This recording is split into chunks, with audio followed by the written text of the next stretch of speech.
For my wedding, my vision which I lost after saving Bruce unexpectedly returned. Overjoyed, I hurried to share the wonderful news with him, but as I stepped into the living room, I froze. Bruce and my cousin Carrie were in a passionate embrace. Bruce, the baby is perfectly healthy now. The doctor said we can sleep together again. Why don't we do it right here in the living room? Also, isn't it thrilling to do it here while Nancy is asleep in her room? Shut up, don't joke about my wife like that. Bruce snapped at her, but his reprimand was accompanied by a kiss. I stood there, watching in shock as their movements grew more intense and their breathing became heavier. Only then did I piece it all together. Their sudden shared enthusiasm for indoor workouts 6 months ago wasn't about fitness at all. Covering my mouth to stifle a sob, I turned back to my room and shut the door. I decided then and there, Bruce didn't need to know I had recovered. Reaching for my phone, I dialed my mother. Mom, I'm not marrying Bruce anymore. I'll marry the comatose heir of the Blakes instead. I don't need Bruce in my life.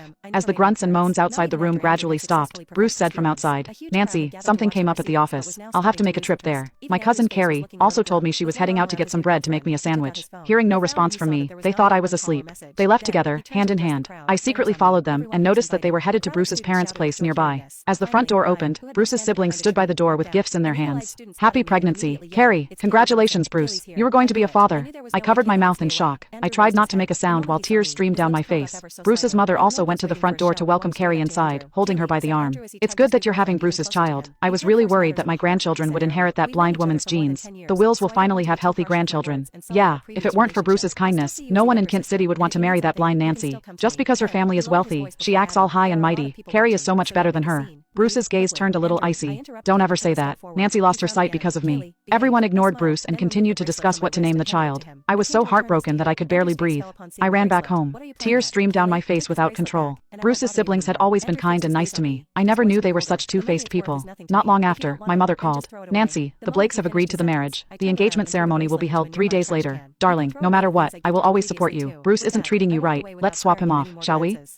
Okay, I replied with a catch in my throat. At midnight, Bruce woke me up and handed me a glass of milk to drink. This had been his routine every day. I reached out my hand when he suddenly grabbed it. Nancy, why is your hand injured? Did you go out today? It's all my fault for not protecting you. Don't worry, once we get married, I'll always be by your side. When he saw my body trembling, he held me by the shoulder in reassurance. He placed the glass of milk in my mouth. Good girl, drink up and head back to bed. Bruce had told me more than once about how me drinking milk obediently would give him a sense of a happy home. Even if I never liked to, I would do it for him. This time, the moment he left, I spat the milk out. A while later, Carrie, who was at the door, asked, is she asleep? Bruce wordlessly lifted her in his arms, causing the abashed Carrie to hit his chest. What if she hasn't fallen asleep? Be patient. Don't worry, the drug is powerful. Even if she's not asleep, she'll think she's dreaming. I finally understood. His concerns and the so-called happy feelings he got from me drinking milk were just a cruel cover for such disgusting things. Carrie's breath started to get shorter. The Blake's vegetable son is going to get engaged. They invited me to attend the engagement ceremony.